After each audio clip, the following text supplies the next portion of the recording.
So, meron tayong panibagong parcel. Daan na natin lahat sa online yung mga ano natin. Bilihin natin. Mas mura. Kung pwede nga lang, no? Malaman ahead of time yung mga kakailanganin mo. Mas mura kasi siya talaga sa online.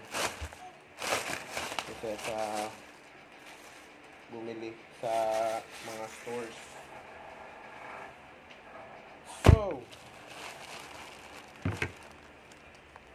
magkaibang ano to magkaibang Shopee account yung ginamit mo dito.